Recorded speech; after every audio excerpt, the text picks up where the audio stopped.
Bonjour, dans ces vidéos de Nouvel An, vous avez fait les tops, les flops et peut-être même les rattrapages, il est temps de passer désormais au bilan de l'année qui vient de s'écouler, pour la chaîne et un peu pour le cinéma. D'habitude cette partie est plutôt courte, je vais essayer cette fois-ci de moins supprimer de choses au montage. En fait tous les ans je tourne un bilan qui est très très long, et à chaque fois je réduis, en disant non ça j'ai pas trop envie de le dire, ah ça non plus. Donc du coup, c'est toujours un peu plus court que d'habitude, cette fois-ci je vais essayer de faire assez correctement. Surtout que c'est une année assez intéressante, puisque c'était la 5e année du cinéma de Durandal, la chaîne a désormais 5 ans, je pensais pas tenir jusqu'à 5 ans, je sais pas si je tiendrai 5 ans de plus d'ailleurs, j'en sais rien du tout, on verra bien. Et cette année, nous avons dépassé enfin le palier des 200 000 abonnés. Vous êtes donc de plus en plus nombreux à suivre la chaîne et je vous en remercie profondément. D'autant plus vu ce que certains d'entre vous ont fait, mais ça on y viendra un petit peu...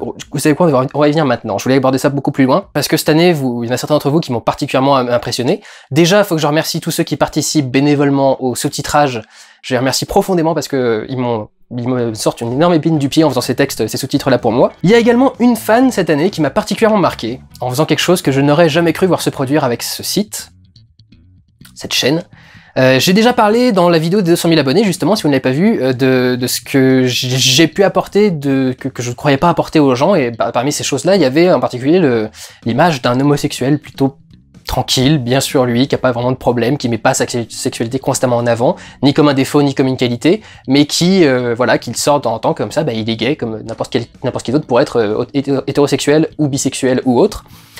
Puisque maintenant la liste n'en finit plus, et je m'attendais pas à aider les gens à accepter leur homosexualité ou à leur donner une image d'homosexuel pour se construire en partie. J'espère qu'ils se construiront pas entièrement sur moi parce que vous vous préparez des mauvais jours. Mais il y en a une en particulier de fans là qui m'a particulièrement surpris par rapport à ça. Quand j'ai fait les vlogs sur Tom of Finland, j'avais parlé du fait que cette année on a eu une résurgence de la haine envers les homosexuels, en particulier en Tchétchénie, où il y a des camps de concentration qui se sont réouverts et où on a eu une épuration de la population de ces homosexuels, qui avait résulté à la mise en place d'un système d'aide pour les personnes homosexuelles qui fuient le pays, pour être aidées et hébergées. Et il y a une fan cette année qui a prêté, suite au vlog que j'ai fait sur Tom of Finland où je rappelais les événements en Tchétchénie, qui a prêté son appartement à une association d'aide aux personnes qui sont maltraitées et qui doivent essayer de quitter leur pays parce qu'elles risquent d'y mourir. Et c'est absolument incroyable, quoi. Si on m'avait dit qu'un jour, parce que j'ai créé cette chaîne, quelqu'un allait mettre son appartement à disposition d'une association pour pouvoir aider un jeune homosexuel d'un pays étranger à venir vivre et pouvoir survivre dans un pays européen, enfin je n'y aurais jamais cru, quoi. Vous avez vraiment fait quelque chose d'extraordinaire, mademoiselle, et je vous en félicite. Et quelque chose d'autre que je m'attendais pas à faire, mais qui m'a profondément marqué, et j'ai cherché un moyen de le faire de façon plus marquante. Il y a 2 personnes qui m'ont contacté cette année pour que je rende hommage à un de leurs proches disparus qui était fan du cinéma de Durandal. Le premier c'était pour une certaine Sophie Roger. Et je m'étais mis d'accord avec la personne qui m'avait fait la demande pour le faire dans un vlog, le vlog sur le film Life. Je t'ai dit qu'il y avait un symbole intéressant avec un film Life, de faire un hommage à quelqu'un qui avait disparu.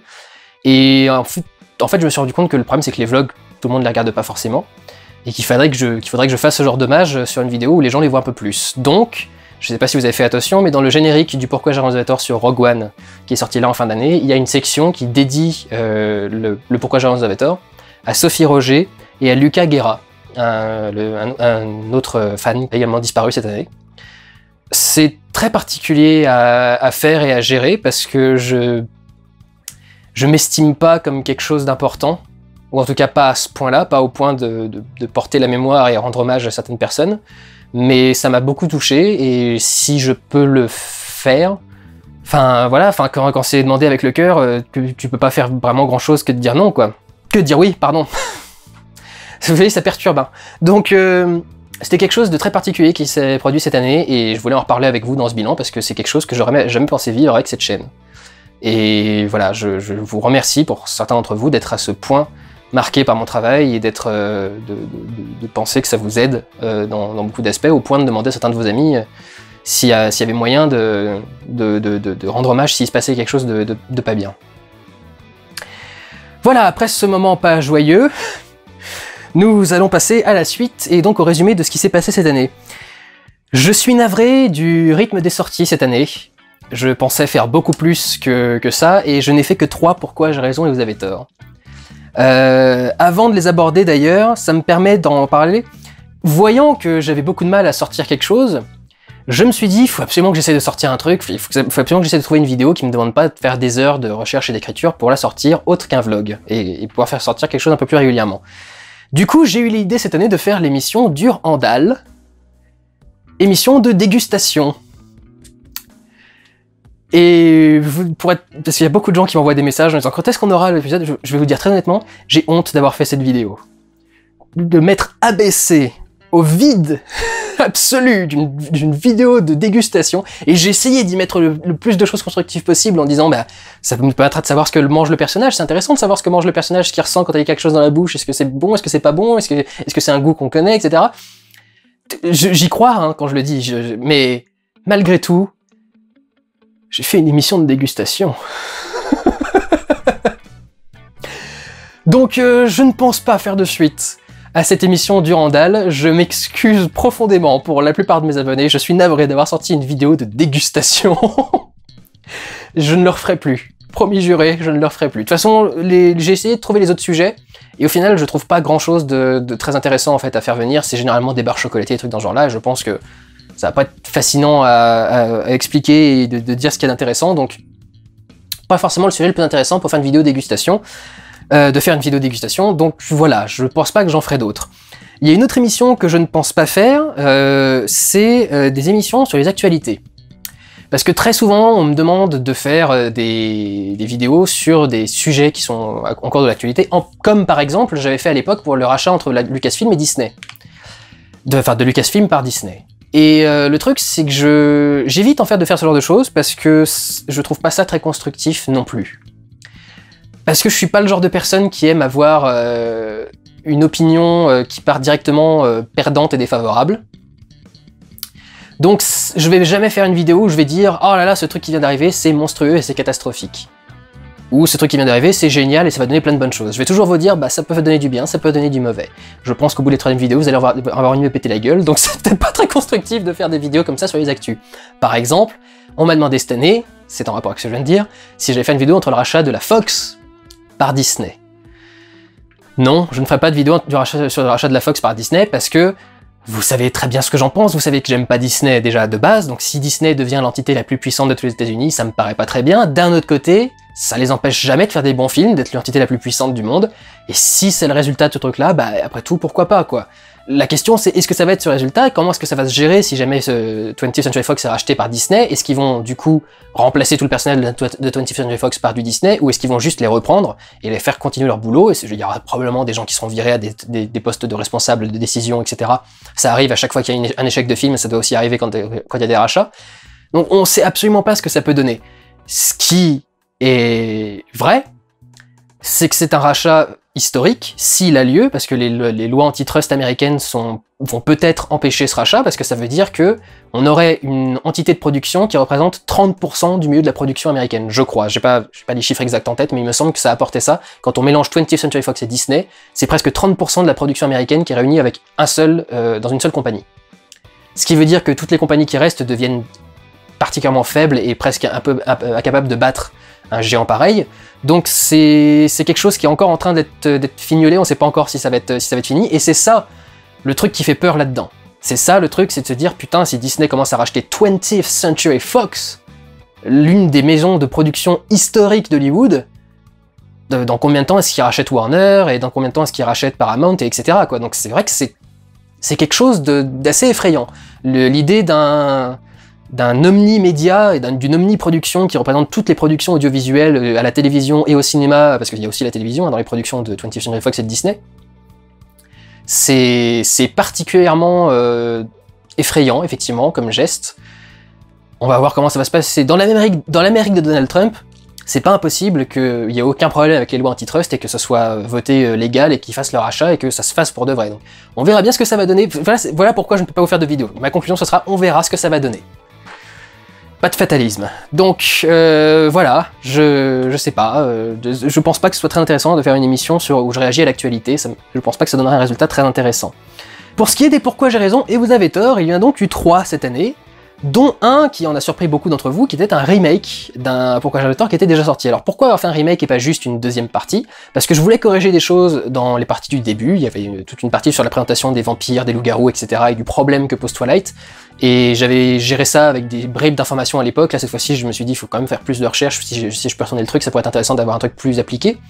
Et il y a une partie de l'analyse que j'avais pas fait non plus, c'était l'analyse dans le premier film, de la relation existante entre Edward et Bella, parce que j'avais parlé du fait qu'il y ait des choses qui n'existent pas, et de trucs qui étaient ridicules, et de trucs qui étaient inutiles, mais je parlais pas du fait que leur histoire d'amour marchait pas du tout, et que c'était un des principaux problèmes de Twilight. Donc je trouvais qu'il y avait beaucoup de choses à corriger dans cette première partie, et pour tous ceux qui ont dit « Ah, quand même, il a même pas sorti un nouvel anneau Pourquoi j'avais tort, il a juste fait une nouvelle partie », je vous signale que la deuxième partie fait quand même 20 minutes, c'est-à-dire est presque la même durée que la partie d'origine, donc c'est comme si je vous en avais fait un deuxième épisode complet, quoi. Donc je n'ai pas forcément à rougir de cet épisode, j'en suis navré. J'en profite au passage pour remercier Jordi, celui qui m'assiste pour le montage de certains Pourquoi j'en avais tort, et qui m'avait assisté pour celui de Rocky, et qui m'a aidé pour celui-ci en particulier pour Twilight. J'étais en train de bosser en fait sur celui sur Shyamalan en même temps. Je commençais à écrire, tourner, monter et tout le bordel, le Pourquoi j'en avais tort Shyamalan. Donc j'ai demandé à Jordi s'il pouvait récupérer en fait le fichier d'origine, parce que j'avais plus les fichiers de montage de ce truc et je voulais pas me faire chier à remettre tous les clips de tous les Twilight.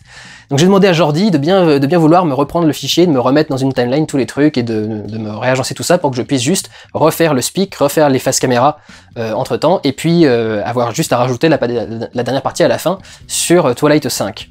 J'en suis donc plutôt content de ce nouveau Pourquoi j'en ai tort sur Twilight. C'est un Pourquoi j'en ai tort que j'ai énormément de plaisir à revoir.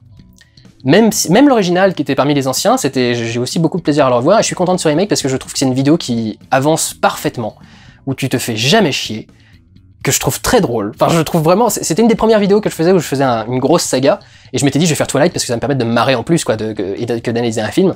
Et il y a des répliques que je balance dans le truc que je trouve génial, et des trucs que j'ai rajoutés en plus, parce que pas beaucoup de gens ont réagi, mais quand elle donne le nom de sa fille, Renesmee, et qu'elle dit les noms auxquels elle pense, EJ, Edward Jacob, le petit passage « Gênance 2000 », j'aime beaucoup ce passage-là, je trouve ça très, très, très cool, parce que franchement, enfin, la meuf qui dit ça en face de ses deux amants, et dont l'un dont elle a jamais été amoureuse, et elle met quand même son prénom dans le truc, mais pauvre bouffonne.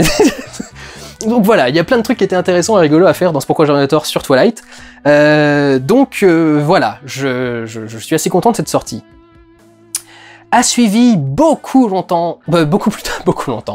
plus tard, et beaucoup plus loin, le Pourquoi j'en ai tort sur Shyamalan. Le métier que je fais est un métier qui me met en proie à énormément de doutes.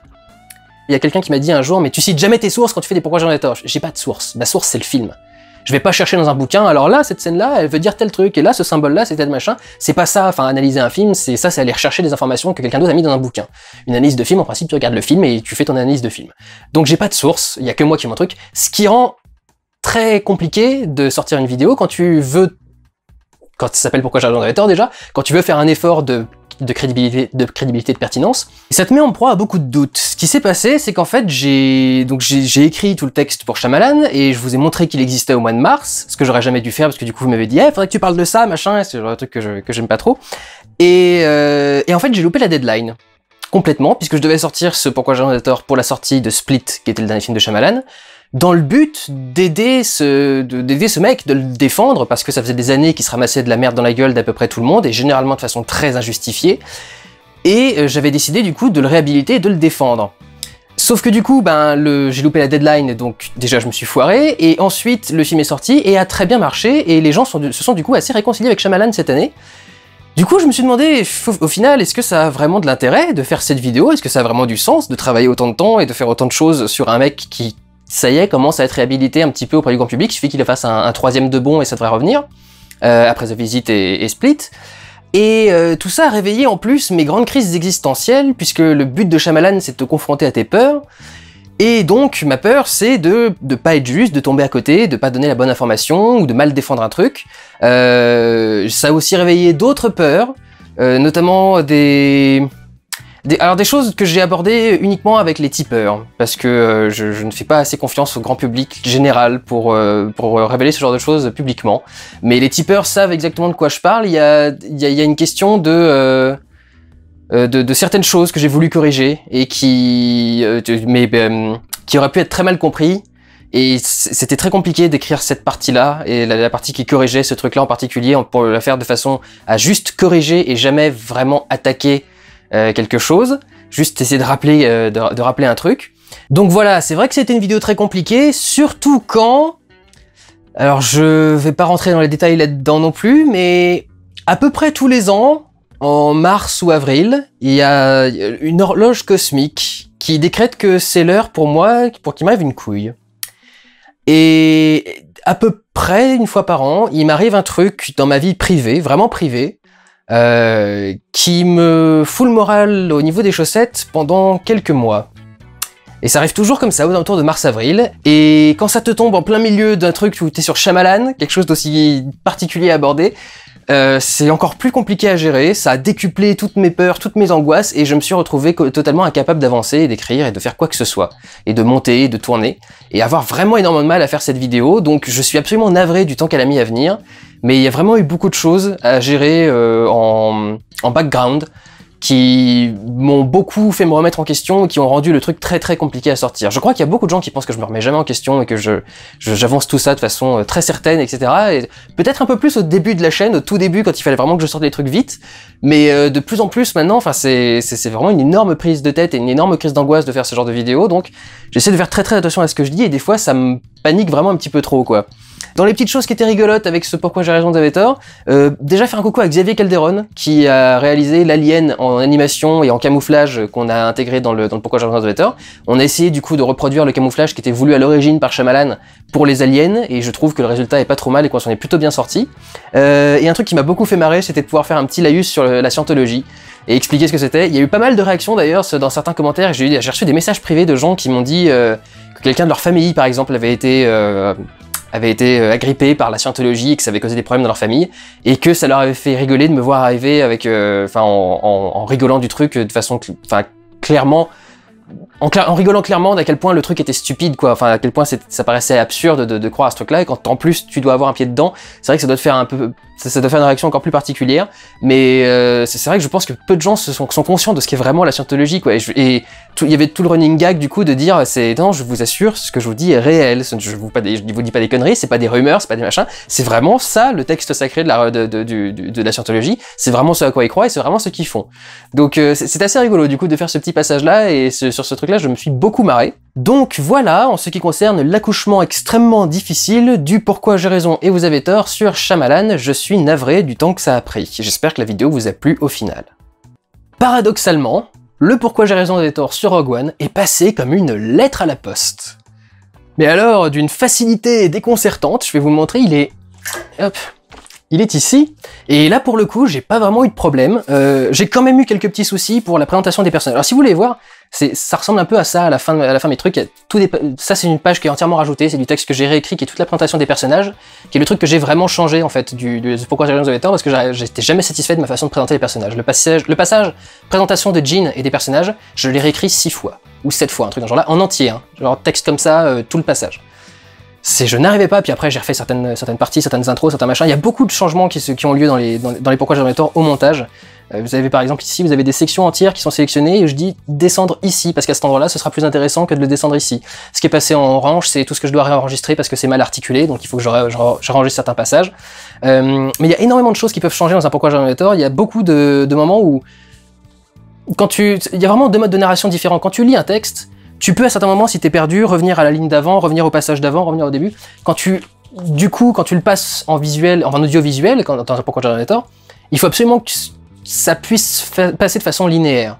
Tu peux pas faire trop de retours en arrière, tu peux pas te permettre de faire trop d'apartés dans certaines parties, parce qu'au bout d'un moment, tu perds ton sujet de base et tu comprends plus où est en train d'aller le fil.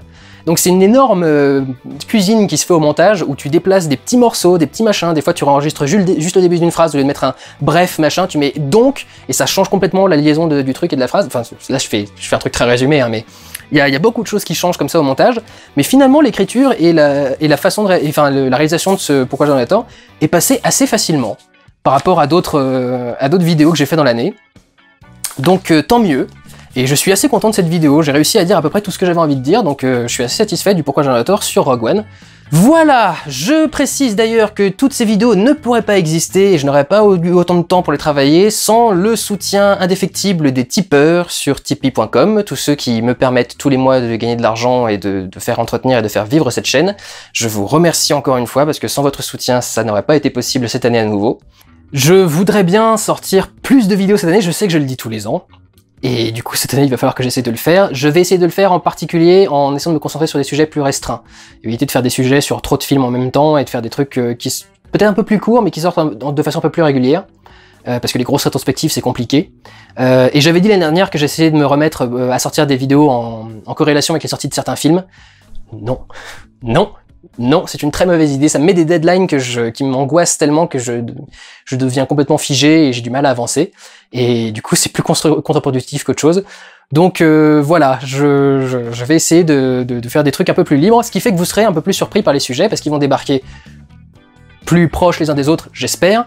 Et je vais essayer d'aborder des trucs un peu différents, un peu variés. Je vais essayer de mettre quelques petites choses que j'ai pas abordées dans certains Pourquoi j'en avais tort.